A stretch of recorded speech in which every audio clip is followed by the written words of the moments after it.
WWDC has officially been announced, and there's been a lot of speculation going on about if Apple is going to announce this VR/AR headset or not. Welcome to Mike X Apple. I'm Mike, and we're going to hop into the Apple news. There's been a lot going on with these VR/AR headset rumors. Let's start with the biggest thing. So New York Times did an interview with 8 anonymous employees about the state of this headset. So this headset has been shown to a lot of executives, and apparently a lot of people inside the company are not really feeling it. They think that it's going to be a big flop. They don't see the value in it. So obviously if people inside the company don't think it's going to do well, that doesn't really bode well for Apple with this headset. And apparently the rumor is the price tag is going to be $3,000. So they think that this is going to be a massive flop. I'm guessing there's going to be a lot of tech in there. It might be its own standalone device because that was one of the rumors. And that price point would make sense, especially if it's going to be running something like an M2 or something like that inside of a small headset. That's going to take a lot of engineering, some really good cooling. They'll have to figure a lot of stuff out to make that work. So if this is going to be like a standalone device, that makes sense considering that Facebook dropped their Pro headset for around $1,000, and it's probably not going to be as powerful as this headset or have as many features. So yeah, apparently internally in Apple it's not sounding good for that headset. So as a result of that, we got another rumor from Ming-Chi Kuo that basically said that mass production of the headset was delayed because of the reception to it, and that they basically cut down the amount of units that they're going to produce. And initially he stated that they probably wouldn't announce it at WWDC, but Mark Gurman has come back with another rumor saying it is going to be announced at WWDC. So who knows at this point? I just really want to see the thing and see what it is. I do think that they probably will announce it at WWDC, and there's one reason for that, and it's not because of the stuff that we talked about previously, but Tim Cook did an interview recently with GQ, and he was basically gushing about AR and VR, how you can use AR to be more creative as far as working with people and collaborating on ideas. So he seems to be all in on this concept now all of a sudden. And the interview asked him about VR glasses because he had stated previously that he didn't think that that was the right solution, but he said he basically learned from Steve Jobs, of course, that you can't always stay married to the same decision, that your opinions can change over time, and now he sees it differently. So basically, to me, this sounds like they're like 100% gonna do these AR glasses. If the other parts of the rumor are true, and that $3,000, I just don't know who's gonna buy it for that price. And I really like VR stuff. I've had a VR headset since 2016. I've actually had multiple ones. I started off with the original Oculus Rift, got an Oculus Quest. I currently have the Oculus Quest 2. I even had the first PSVR at one point. I haven't really done anything AR-wise as far as in a headset, but VR, I've lived it. It's pretty cool, at least for gaming. Haven't done much productivity in there. It's just one of those things where it gets old pretty quickly, and the inconvenience of putting on a headset kind of outweighs its usefulness. So there's a lot of times where I just don't play stuff in VR because I don't feel like I have to put on the headset, and then you got to make sure your room is set up right, and there's just a bunch of stuff that you have to take into account. So unless Apple has simplified this process and have made these glasses or this headset comfortable to the point where it's convenient to put it on, then I don't really see it being a game changer in this space, especially when you have stuff like the Oculus Quest 2. That's a super cheap headset, and it's basically available in any store. You can walk into Walmart and Best Buy, Target, and buy one, and it's still not like doing amazing sales wise. Would this still kind of be in a niche category, and if the headset is $3,000, I don't really see it being successful personally, especially because we already know that Apple, when it comes to gaming, they aren't doing games for real. I'm sorry, Apple Arcade is okay. I do play some mobile games. I get stuff from there all the time. I'm subscribed to it, but it's not the same as, like, I don't know, playing like Half-Life Alyx or something like that on your VR headset. So I don't expect the games to really be there for the gaming audience.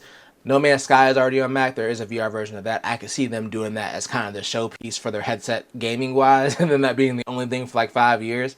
So I don't even think from a gaming standpoint that they're going to be there. And from a productivity standpoint, that needle hasn't moved in a long time. So in my opinion, Apple really has to do something amazing and groundbreaking with this headset. If it is unveiled on June 5th, I'll be interested to see what their take on it is, but I don't know if it's really going to sell realistically. But you know what will sell super well? The iPhone 15 Pro. We got some new rumors about those buttons. Now, I've been on record saying that I'm doubty about not having physical buttons on the phone, but there is a leaker that has leaked some details about how these capacitive buttons are going to work. So this leaker apparently leaked the information about the dynamic island on the iPhone 14 Pro before, of course, that came out. So this could be accurate, but we'll see. I mean, a lot of this stuff makes sense. Basically, they confirmed that they are capacitive touch buttons, like I mentioned earlier, and they'll actually work with gloves on. So that's obviously a concern because you don't want to have to take off your gloves or whatever just to like wake your phone up or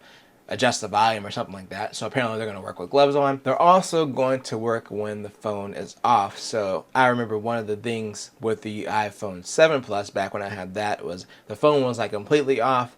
The home button would not work because it was haptic. It was just a capacitive touch button. So apparently they're going to expand on the iPhone's low power mode, the same thing that it uses for Find My when the phone's off, to make the buttons work when the phone's off so you can turn the phone back on. The other part of the rumor is the button that's replacing the mute switch is actually going to be like an action button similar to the Apple Watch Ultra, where it can be reprogrammed to do other things, which I think would actually be pretty cool because I leave my phone muted all the time anyway. There is like rarely a time where I unmute my phone, so I don't really need a physical mute switch if I just have it muted all the time, and I can just go into the settings and unmute it for the very rare times where I unmuted. So that would actually be a cool use of that button if you were able to reprogram it. It does alleviate some of the worries that I had about the non-buttons, except for the one where if your phone freezes, are those buttons actually going to work since they're software controlled to do a hard reset? That's the only thing I'm curious about, but I'm sure Apple is planned for that. I mean, of course they would. They don't want to have to deal with all those support calls if that becomes an issue. So I'm looking forward to see what they do with the buttonless iPhone 15 Pro, if that rumor's true. But you know what? Let's talk about the iPhone 17 Pro. Yes, we're going that far ahead. I don't know why. We got rumors about the 17 Pro. So display analyst Ross Young posted a timeline on Twitter, and according to this timeline, the iPhone 17 Pro should have an under-display Face ID sensor. So if that's the case with the iPhone 17 Pro, we would have like a little hole punch camera, which would give you a lot more screen real estate. I could see them moving to an underscreen Face ID module, especially if that tech gets better. There are some phones right now, some Android phones that have like underscreen cameras and things like that that appear when you go to the camera app, but that part of the display looks kind of blurry, so it's obvious that there's something under the display.